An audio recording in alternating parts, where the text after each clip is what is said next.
This is an easy to make and delicious meal that looks and tastes like something you might get at a fancy restaurant. This is chicken with white wine sauce. And Chardonnay is the wine that I prefer for this dish. This is a dry white wine. If you want to use a sweet white wine, you can too, but the thing is, you don't need to get an expensive wine. Just about any wine will do for this dish.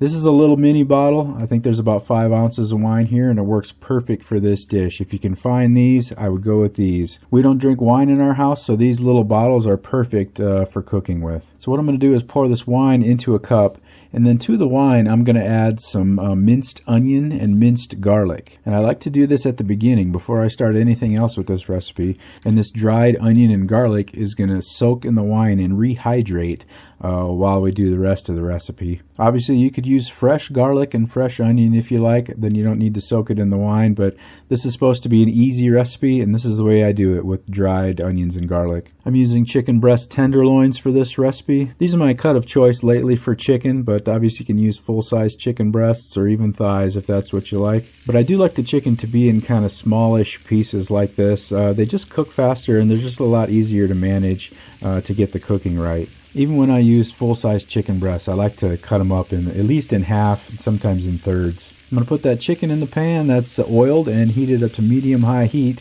and we're going to brown this chicken. Now I'm going to add some seasoning.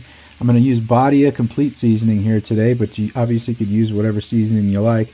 I really like this seasoning. It's just a good general purpose seasoning. I would probably classify it as kind of an Italian style seasoning. It's got a lot of garlic and Italian style seasonings, but it's good on just about everything, and I use it a lot. So after about 5 minutes or so, I've got some browning happening on that first side of the chicken, and just going to go ahead and give them a flip. And I'm not going to add any additional seasoning on the other side of the chicken. That seasoning on the first side was plenty.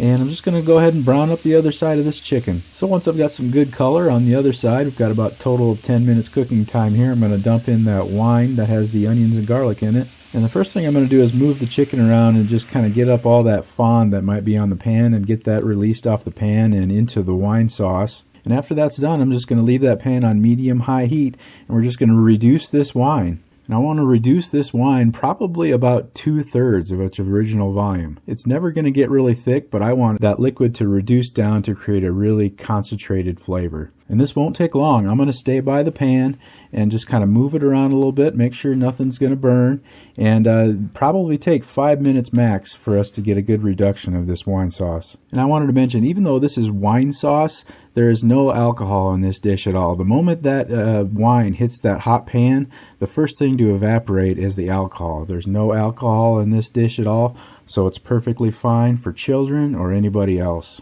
So like I said, this goes pretty fast. If you find that you've cooked it a little too much and most of your wine has evaporated and you don't have enough left, you can add back a little bit of water just to make it a little bit more saucy.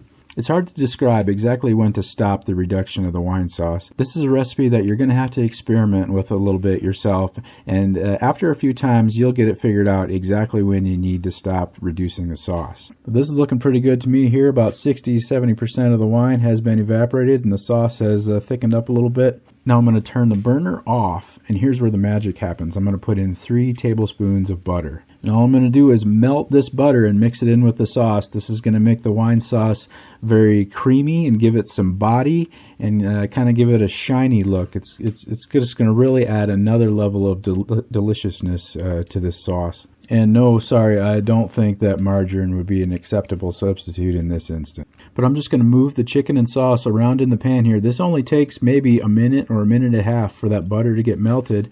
And what you're left with is this very glossy and rich buttery wine sauce. And that is it. I told you this recipe was simple. This dish is best served right away, but it won't hurt anything if it sits and cools for a few minutes. The sauce will actually thicken a little bit if you do that. And tonight we're having this with some broccoli and rice, and the key to this is to get a good amount of sauce on the chicken, and also I like to drizzle a little bit of that sauce on both the rice and the broccoli. As you can see, you get a nice little puddle of sauce there to dip your chicken in, and the rice will soak that up nicely too. But that's the way I make super simple chicken with white wine sauce.